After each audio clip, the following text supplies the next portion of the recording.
ખેડૂતોના નુકસાન બાબતે ઉગ્ર રજૂઆત।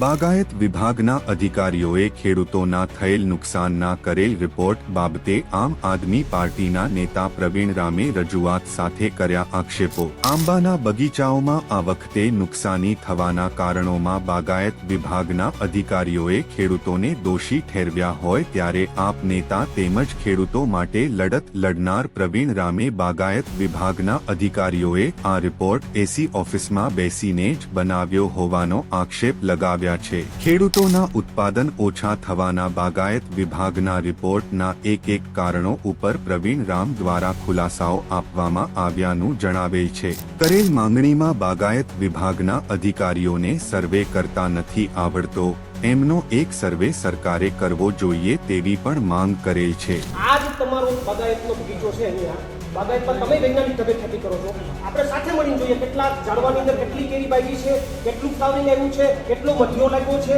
એ આપણે જોઈએ સાથે મળીને। તમે તો અહીંયા વૈજ્ઞાનિક ઢબે કરતા હશો ને, અમે નથી કરતા, બરોબર? તો આપણે સાથે મળીને જોઈએ। પહેલી વાત, વાતાવરણના કારણે આ વખતે આંબાના બગીચાઓમાં નુકસાની ગઈ છે, એટલા માટે ફરીથી સર્વે કરાવી નુકસાનીનું સંપૂર્ણ વળતર સરકારે ખેડૂતોને આપવું જોઈએ તેમજ બાગાયતને પાક વીમામાં સમાવવો જોઈએ એવી માંગણી પણ સરકાર સમક્ષ કરેલ છે। તમને વૈજ્ઞાનિકો દ્વારા જે કે પણ વાત મળી છે એને ટ્રાય કરીને આમાં સુધારો કરીને તમે યોગ્ય બીજું અમારી માંગણી મૂળ એટલી છે, યોગ્ય સર્વે થાય અને યોગ્ય સર્વેમાં જેટલી નુકસાની હોય એનું યોગ્ય વળતર મળે। 19-20 અમારે નથી। આપ નેતા પ્રવીણ રામ અને ખેડૂત આગેવાનો એ ખેડૂતોના હિત માટે ગીર સોમનાથ જિલ્લાના મુખ્ય બાગાયત અધિકારીને આકરા સવાલો કરતા હોવાનું વિડીયોમાં જોવા મળે છે। એક દુઃખ સાથે કહું, 3 રેકોર્ડિંગ મેં સાંભળ્યા। એક રેકોર્ડિંગમાં આપે એક મીડિયાવાળાને એવું કીધું તારી ઉપર કેસ કરીશ, એક રેકોર્ડિંગમાં આપે એક વ્યક્તિને એવું કીધું કે હું તારા પૈસાનો પગાર નથી ખાતો। તમને ખબર છે કોણ? બીજી વાત, તમે કીધું કે અમે ખિલાફ ઠોકવા હોય ઠોકી દો, આ શબ્દ એસી અધિકારી તરીકે તમને લાગે યોગ્ય? બીજું, પગાર આવે છે સરકાર ક્યાંથી? સરકાર અમે ટેક્સ હવે અમે